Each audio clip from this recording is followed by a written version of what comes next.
Hello दोस्तों, स्वागत है आपका मेरे YouTube channel online study with Anoop में। मैं हूं अनूप चंद। आज हम बात करेंगे हिंदी के व्याकरण के जो महत्वपूर्ण 20 प्रश्न हैं जो एग्ज़ाम में काफ़ी बार पूछे जा चुके हैं, तो उस पर हम डिस्कस करने वाले हैं। तो आप कमेंट कीजिएगा लास्ट में कि आपका स्कोर कितना बना है इन 20 क्वेश्चन में, और वीडियो को आप कंप्लीट देखिए, स्किप ना कीजिए। तो चलिए स्टार्ट करते हैं। तो सबसे पहले क्वेश्चन हमारे पास यहाँ पे है कि निम्न में से अयोगवाह है। तो इसके लिए देखिए आपके पास यहाँ पे 4 ऑप्शंस हैं। एक है अ, एक है लौ, एक है अंग, एक है आपका यहाँ पे प। तो इनमें अयोगवाह जो है हिंदी वर्णमाला में केवल 2 ही होते हैं। एक होता है अंग और एक होता है हमारे पास यहाँ पे अहा। ये दोनों के दोनों जो हैं ये अयोगवाह कहलाते हैं। तो अभी हमारे पास ऑप्शन के हिसाब से ऑप्शन नंबर 3 जो है ये इसमें राइट हो जाएगा। तो ये आपका अयोगवाह है। बाकी अ आपका स्वर है, लौ और प आपके यहाँ पे व्यंजन है। नेक्स्ट हम चलते हैं क्वेश्चन नंबर 2 पे। ये पूछा हुआ है हिंदी वर्णमाला में स्पर्शी व्यंजनों की संख्या कितनी होती है। तो स्पर्शी व्यंजन पूछा गया है। तो देखिए हिंदी वर्णमाला में कुल व्यंजन अगर पूछा जाता है तो वो होती है 33 में से आप जानते हैं यहाँ पे 25 तो हमारे पास होगी स्पर्शी व्यंजन, या जिसको हम वर्गीय व्यंजन भी कहते हैं, जिनमें आपका क चौ ट तोपो जो वर्ग होता है, क ख ग घ, और आपका चौ छो जौ झो वाला हो गया, और आपका टो तो टो टो हो गया, एक आपका तो थो दो दो न हो गया, एक आपका पो फो बो बो म हो गया। तो ये आपके जो वर्ग होते हैं, क वर्ग, ट वर्ग, चौ वर्ग, तो वर्ग और प वर्ग, ये सब के सब हमारे पास 25 जो है स्पर्शी व्यंजन कहलाते हैं। इसी का दूसरा नाम हम यहाँ पे वर्गीय व्यंजन भी इसको कहते हैं। ठीक है। नेक्स्ट हमारे पास इसमें जो है ऑप्शन नंबर 3 इसका राइट हो जाएगा कि 25 स्पर्शी व्यंजन यहाँ पे होते हैं। क्वेश्चन नंबर 3 है हिंदी वर्णमाला में उत्क्षिप्त व्यंजन कौन सा है। तो उत्क्षिप्त व्यंजन का मतलब होता है ऐसे व्यंजन जो जिनके नीचे से डॉट होता है, छोटा सा जो डॉट है, यानी बिंदी भी आप इसको कह सकते हैं। तो हिंदी वर्णमाला में कुल 2 होते हैं।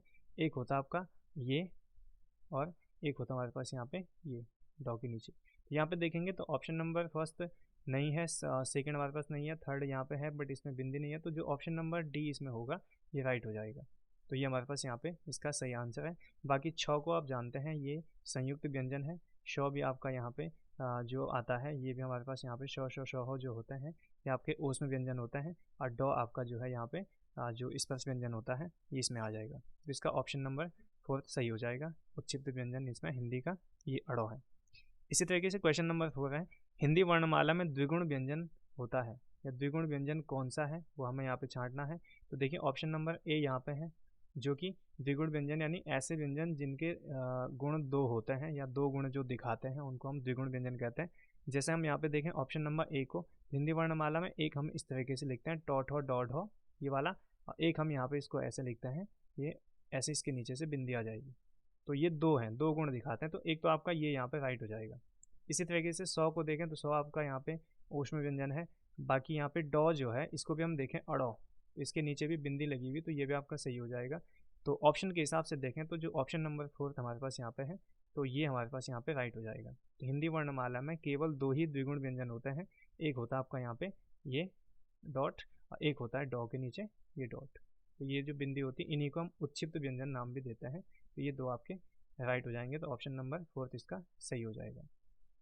ठीक है गाइस, नेक्स्ट क्वेश्चन पे चलते हैं। क्वेश्चन नंबर 5 हमारे पास यहाँ पे है हिंदी वर्णमाला में ऊष्म व्यंजन कौन से हैं। तो ऊष्म व्यंजन पूछे जा रहे हैं कि कौन से व्यंजन इनमें से, या कौन से वर्ण इनमें से जो है ऊष्म व्यंजन के अंतर्गत आते हैं। तो ऊष्म व्यंजन अगर पूछा जाता है कि किसे कहते हैं, तो हम कह सकते हैं कि ऐसे व्यंजन जिनको बोलने में, या ऐसे वर्ण जिनको बोलने में जो है मुख से गर्म वायु निकलती है उसको हम ऊष्म व्यंजन कहते हैं। तो इसमें से हमारे पास देखेंगे जैसे श श श ह है, तो ये हमारे पास यहाँ पे ऊष्म व्यंजन होते हैं। और ऊष्म व्यंजन की संख्या अगर पूछी जाती है तो वो 4 होती है कुल। इसी तरीके से बाकी हम देखें तो थो दो धो नो टो डॉ ढो हो गया, एक आपका यहाँ पे चौ छो जौ झो हो गया। तो ये सभी के सभी हमारे स्पर्शी व्यंजन होते हैं। तो यहाँ पे आपका ऑप्शन नंबर ए राइट हो जाएगा। क्वेश्चन नंबर 6 है क वर्ण किसके योग से बना है। काफ़ी बार पूछा जा चुका है एग्जाम में। तो क वर्ण जो है किसके योग से मिलके बना है। तो जैसे देखिए क का अगर हम उच्चारण करें तो क के बाद हमारे पास यहाँ पे जो है पीछे से हम अ का जो है उच्चारण भी कर रहे हैं, यानी अ स्वर जो है इस क में छिपा हुआ है। तो ये हमारे पास यहाँ पे इस तरीके से होता है कि आधा क है, उस आधे क में हमने अ को जोड़ा, तो ये कंप्लीट हो जाता है। तो ऑप्शन नंबर बी इसका यहाँ पे राइट हो जाएगा। तो देखिए हलंत लगा हुआ हो, तो हलंत लगा हुआ वो जो भी व्यंजन होता है वो आधा होता है, और पीछे से उसके अ ध्वनि निकलती है। तो ये हमने दोनों के दोनों मेल करके जो है उसका निर्माण होता है क का। तो इसका ऑप्शन नंबर बी यहाँ पे राइट हो जाएगा। क्वेश्चन नंबर 7 है, निम्नलिखित में से कौन सा वर्ग मूर्धन्य ध्वनियों का है, यानी मूर्धन्य जो ध्वनियाँ होती हैं वो कौन सी हैं, वो हमें यहाँ पे चूज़ करना है। तो जैसा आप देखेंगे यहाँ पे चौ छ जौ झ यों जो हमारे पास यहाँ पे है, तो ये आपके तालव्य होते हैं। क ख ग घ ये हमारे पास यहाँ पे कंठ्य होते हैं, और जो तौ थौ दौ धौ नौ है ये आपके दंत्य हैं। बाकी बचा आपका टौ ठौ डौ ढौ ये वाला। तो ऑप्शन नंबर 4 जो है ये इसका यहाँ पे राइट हो जाएगा। मूर्धन्य जो ध्वनियाँ हैं वो हैं टौ ठौ डौ ढौ ये। बाकी आपको बता दिया चौ छ जौ झ ये हमारे पास यहाँ पे तालव्य हो गई, क ख ग घ कंठ्य हो गई, और ये तौ थौ दौ धौ नौ आपका दंत्य होती है। इसी तरीके से क्वेश्चन नंबर 8 हमारे पास यहाँ पे है, प्रयत्न के आधार पर लौ वर्ण किस प्रकार की ध्वनि है, यानी जो ये लौ वर्ण है ये किस प्रकार की ध्वनि है ये पूछा गया है। तो उत्क्षिप्त हमने यहाँ पे देखा अभी, जो डॉ और डॉ के नीचे जो डॉट होता है, एक आपका ढॉ के नीचे जो डॉट होता है, तो ये दो तो आपके उत्क्षिप्त हो गए। बाकी प्रकंपित व्यंजन होते हैं। प्रकंपित व्यंजन उसे कहते हैं जिनको बोलने में थोड़ा सा झंझनाहट टाइप की आती है। तो जैसे हमारे पास एक र होता है, इसका अगर हम उच्चारण करेंगे तो ये आपका प्रकंपित व्यंजन होता है। पार्श्विक व्यंजन वे होते हैं जो मुख के पिछले भाग से बोले जाते हैं। तो ये हमारे पास यहाँ पे पार्श्विक व्यंजन जो इसका राइट आंसर हो जाएगा। तो लॉ एक यहाँ पे क्या है, पार्श्विक व्यंजन का एग्जाम्पल है। तो हम इसको यहाँ पे इस कैटेगरी में लेंगे। तो इसका ऑप्शन नंबर सी राइट हो जाएगा। क्वेश्चन नंबर 9 है, निम्न में से कौन पश्च स्वर है। देखिए स्वर हमारे पास यहाँ पे कुछ पश्च होते हैं, कुछ मध्य होते हैं, कुछ हमारे पास अग्र स्वर होते हैं। तो इन सब में से जो है पश्च स्वर पूछा गया। तो पश्च स्वर हमारे पास यहाँ पे देखिए जो अ है ये अ आपका पश्च स्वर हो जाएगा। क्वेश्चन नंबर नेक्स्ट हमारे पास यहाँ पे, यानी अभी इसमें देखेंगे तो अ का उच्चारण करने में जो है अ अगर हम बोलते हैं तो मुख का जो पिछला वाला भाग होता है उससे हम यहाँ पे इसको उच्चारण करते हैं। तो ये पश्च स्वर में हमारे पास आ जाएगा। क्वेश्चन नंबर 10 है, निम्नलिखित में से ओष्ठ ध्वनि नहीं है पूछा हुआ कि कौन सा इसमें ओष्ठ ध्वनि नहीं है। तो जैसा हम देखेंगे प जो हम बोलते हैं प, तो प का उच्चारण जो है ओष्ठ के बेस पे होता है। वैसे आपका फ है, फ हम यहाँ पे देखें फ का भी प फ भ भ म जो होते हैं ये चारों के चारों, तो ये हमारे पास सभी के सभी क्या हैं, ओष्ठ हैं। बट इसमें जो चौ है तो चौ हमारे पास यहाँ पे ओष्ठ में नहीं आएगा।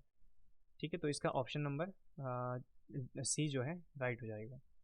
इसी तरीके से क्वेश्चन नंबर 11 हमारे पास यहाँ पे है कि निम्नलिखित में से हिंदी की तालव्य ध्वनियाँ हैं। तो तालु से जो बोली जाती हैं या तालु से उच्चारित होने वाली ध्वनियाँ कौन सी हैं। तो चौ छ जौ झ यों, क ख ग घ, तौ थौ दौ धौ और टौ ठौ डौ ढौ। अभी मैंने इससे पहले भी आपको डिस्कस किया। तो जो चौ छ जौ झ यों हैं ये सभी के सभी आपके तालव्य ध्वनि हैं। तो इसके ऑप्शन नंबर ए राइट होगा। बाकी क ख ग घ ये वाले हमारे पास सभी के सभी कंठ होते हैं, तो कंठ ध्वनियाँ हैं। इसी तरीके से जो तौ थौ दौ धौ नौ है ये आपके दंत्य ध्वनियाँ हैं, और जो टौ ठौ डौ ढौ है ये आपके मूर्धन्य हैं। तो ये सभी के सभी आप सही से याद रखिएगा, एग्जाम की दृष्टि से काफ़ी इंपॉर्टेंट है। तो इसका राइट आंसर होगा ऑप्शन नंबर ए, चौ छ जौ झ जो है तालव्य ध्वनियाँ हैं। क्वेश्चन नंबर 12 है, हिंदी की ब ध्वनि है, यानी जो ब ध्वनि है ये किस प्रकार की ध्वनि है, दंत्य, तालव्य, ओष्ठ या मूर्धन्य। तो ब का हम उच्चारण करते हैं तो आप देखते हैं कि ब बोलने में जो है हमारा ओष्ठ यहाँ पे यूज होते हैं। तो ये आपका ऑप्शन नंबर सी हो जाएगा इसका राइट आंसर क्वेश्चन नंबर 12 का। नेक्स्ट क्वेश्चन हमारे पास है, निम्न में से दंत्य वर्ण है। तो दंत्य वर्ण इन सब में से कौन सा है। तो देखिए जैसे चौ, यौ और फ जैसा हम बोल रहे हैं तो ये हमारे पास अलग अलग, लेकिन दांतों का जो यूज़ होता है वो हमारे पास यहाँ पे किस में हो रहा है, तौ बोलने में देखेंगे तौ तो तौ में हमारा जो जीभ है वो दांतों पे टच होती है। तो ये हमारे पास यहाँ पे राइट आंसर होगा तो इसका 13 का। क्वेश्चन नंबर 14 है, स्वरों की सहायता से उच्चारित वर्ण को क्या कहते हैं, यानी ऐसे वर्ण जिनका उच्चारण करते समय हमें स्वर की सहायता लेनी पड़ती है तो उसे हम क्या कहते हैं। तो देखिए स्वर को स्वतंत्र रूप से बोला जाता है, जो ऑप्शन नंबर ए है ये तो स्वतंत्र हो गया, जिनको हम बिना किसी की सहायता से बोल सकते हैं। लेकिन जो व्यंजन होता है तो व्यंजन का उच्चारण करने में जो है हमेशा हमें स्वर की सहायता लेनी पड़ती है। जैसा हम देखेंगे क एक व्यंजन यहाँ पे है, तो इस क का जब हम उच्चारण करते हैं तो इसके साथ साथ हम यहाँ पे एक स्वर लेते हैं अ। ठीक है, तो यहाँ पे देखो स्वरों की सहायता, मतलब हमें इस स्वर की सहायता लेनी पड़ रही है तो व्यंजन को बोलने के लिए। बिना इस स्वर की सहायता के हम इस व्यंजन को उच्चारण नहीं कर सकते हैं। तो इसका राइट आंसर जो होगा वो होगा option number B. Next question हमारे पास यहाँ पे है 15 कि जौ ध्वनि जो है किस भाषा की है। तो इसमें देखिए इस पर जो पूछा गया जो ध्वनि है वो किस भाषा की है, लेकिन इसमें आप इसमें ध्यान देना है कि जौ पे यहाँ पे आप देखेंगे जौ के आगे से थोड़ा सा एक यहाँ पे एक गोला टाइप का लगा हुआ एक बिंदी लगी हुई है। तो इस बिंदी को हम कहते हैं नुक्ता। तो सबसे पहले कई बार पूछा जाता है कि ये कौन सी बिंदी होती है, ये कौन सा किसे इसका क्या नाम होता है, तो इसको नुक्ता कहते हैं। तो बिंदी हमारे पास अलग अलग टाइप की लगती हैं। आप देखेंगे एक बिंदी किसी वर्ण के ऊपर लगती है, और जैसे कोई बिंदी जो है किसी वर्ण के आगे लगती है, और कुछ जो है बिंदी वर्ण के नीचे लगती है, एक बिंदी जो है वर्ण के इस तरीके से लगती है जैसे इस पे यहाँ पे जौ पे लगी हुई है। तो ये अरबी और फारसी भाषा के कुछ वर्ण हैं जिन पे इस प्रकार का नुक्ता लगता है। तो जैसे जौ हो गया, आपका फ हो गया, फ पे भी ये लगता है। इसी तरीके से क हो गया, तो क पे भी आपका ये लगता है। ख हो गया, ख पे भी आपका ये नुक्ता लगता है। इसी तरीके से गौ पे भी आपको यहाँ पे नुक्ता देखने को मिलेगा। तो जैसे काफ़ी सारे शब्द होते हैं अरबी या फारसी भाषा के जिनमें आपको ये चीज़ देखने को मिलेगी। जैसे एग्जाम्पल के लिए हम यहाँ पे देखें, एक ज़िंदगी लिखा हुआ होता है, तो ये ज़िंदगी जो वर्ड आता है वो कुछ इस तरीके से लिखा जाता है। जो उर्दू भाषा का ज़िंदगी होगा, आपने काफ़ी जगह पे देखा होगा, इस तरीके से लिखा जाता है ज़िंदगी। या ऐसे ही फ, ग, ख इनका भी उच्चारण होता है। तो ये हमारे पास नुक्ता कहलाता है, ये जो डॉट होता है। तो जो ध्वनि यहाँ पे अरबी और फारसी भाषा की ध्वनि है। क्वेश्चन नंबर नेक्स्ट हमारे पास है, निम्नलिखित शब्दों में से किस शब्द में द्वित्व व्यंजन है। अब सबसे पहले हमें यहाँ पे जानना है कि द्वित्व व्यंजन कहते किसको है। तो ऐसे व्यंजन व्यंजन जो मतलब रिपीट होते हैं। जैसे हमारे पास यहाँ पे इन शब्दों में से जैसे आप देखेंगे कौन सा शब्द ऐसा जो रिपीट हो रहा है, कौन सा वर्ण ऐसा जो रिपीट हो रहा है। तो काशी में अभी यहाँ पे कोई भी ऐसा नहीं है जो रिपीट होगा, ना ही प्रयाग में। बट दिल्ली में आप यहाँ पे देखेंगे आधा लौ और जो पूरा लौ है ये यहाँ पे दोनों एक साथ है, तो इनको हम यहाँ पे कहते हैं द्वित्व व्यंजन। ठीक है, तो इसका राइट आंसर होगा ऑप्शन नंबर सी। नेक्स्ट हमारे पास क्वेश्चन नंबर 17 है, जिन वर्णों के उच्चारण में तिगुना समय लगे उन्हें हम क्या कहते हैं। तो देखिए यहाँ पे हमारे पास सिंपल सा है तिगुना समय। देखिए सबसे पहली बात ये आती है, जैसे स्वर जो होता है वो हमारे पास यहाँ पे 3 टाइप के हैं। एक हमारे पास हो गया ह्रस्व स्वर, एक हो गया आपका दीर्घ स्वर, एक हो गया आपका प्लुत स्वर। तो जो ह्रस्व स्वर होता है उनका उच्चारण करने में जो है सबसे कम समय लगता है। प्लुत स्वर जो दीर्घ स्वर जो होते हैं, ऐसे स्वर जिनका उच्चारण करने में ह्रस्व से थोड़ा सा अधिक समय लगता है या ह्रस्व से दोगुना समय हम कह सकते हैं, वो सबके सब आपके दीर्घ स्वर कहलाते हैं। और जिन स्वरों का उच्चारण करने में कम से कम दीर्घ से तिगुना समय लगे तो वो आपके कहलाते हैं प्लुत स्वर। तो प्लुत स्वर में जैसे हम देखते हैं, हमारा एग्जाम्पल के लिए अगर हम यहाँ पे लें तो हम जैसे बोलते हैं ओम। तो ओम जो वर्ड होता है तो उसमें हम जो है इसको खींच के बोलते हैं, यानी हम इसको इस तरीके से बोलते हैं कि इसमें ध्वनि जो है काफ़ी लंबी खींची जाती है। इसी तरीके से जैसे किसी को बुलाते हैं किसी के नाम से, तो उसके नाम को हम जब भी बोलते हैं, तो जैसा हमने किसी का नाम लिया सपोज आकाश, तो आकाश का नाम हम एकदम से आकाश नहीं कहते, आकाश ऐसे बोलते हैं, थोड़ा सा मतलब उसको लंबा खींचते हैं। तो ये हमारे पास जो स्वर होते हैं जिनको उच्चारण करने में तिगुना समय लगता है, वो सभी के सभी वर्ण आपके क्या कहलाते हैं, प्लुत स्वर कहलाते हैं। ठीक है, तो इसका ऑप्शन नंबर बी राइट हो जाएगा।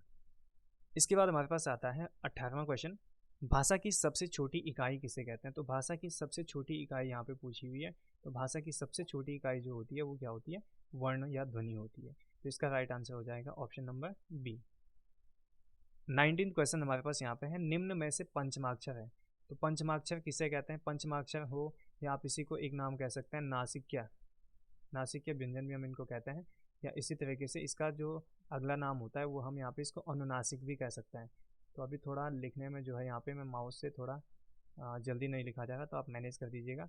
तो अनुनासिक या नासिक्य या पंचमाक्षर हम इसको कहते हैं। तो जो किसी भी वर्ग का 5वां वर्ण होता है उसको हम पंचमाक्षर कहते हैं। जैसे क ख ग घ अंगा जो होता है ये आपका पंचमाक्षर हो गया। ऐसे आपका चौ छौ जो इया जो होता है ये भी आपका पंचमाक्षर हो गया। ऐसे आपका टो ठो डो ढो आना जो हो गया ये भी आपका पंचमाक्षर हो गया। ऐसे ही आपका तो थो दो धो नौ जो होता है ये भी पंचमाक्षर होता है। और प फो ब भो म जो है ये भी आपका पंचमाक्षर होता है। तो ऑप्शन के हिसाब से देखें तो क पहला होता है, ये आपका पंचमाक्षर नहीं होगा। गौ भी आपका यहाँ पे नहीं होगा, डॉ भी नहीं होगा। लास्ट हमारे पास ऑप्शन नंबर डी जो इसका होता है मो, तो ये इसका राइट आंसर हो जाएगा पंचमाक्षर। तो ये सभी पंचमाक्षर आप याद रखिएगा जितने भी हमारे पास यहाँ पे हैं। इन्हीं को अनुनासिक के भी कहते हैं, अनुनासिक भी कहते हैं और नासिक के भी कहते हैं। ठीक है, तो आज का लास्ट क्वेश्चन हमारा है क्वेश्चन नंबर 20, निम्नलिखित में से कौन सा स्वर समृत है। तो समृत स्वर क्या होते हैं, देखिए समृत हो गया, विवृत हो गया, अर्ध समृत हो गया और अर्ध विवृत हो गया, अलग अलग टाइप के होते हैं।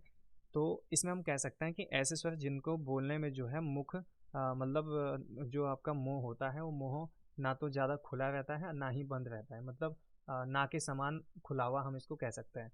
तो जैसे देखिए हम इनका उच्चारण अगर करते हैं, हम आ कहते हैं तो आ में जो हमारा मुंह है वो लगभग खुलता है। ठीक है, ई बोलें तो ई में जो मुंह है वो खुल नहीं रहा ज़्यादा और ना ही एकदम से बंद है।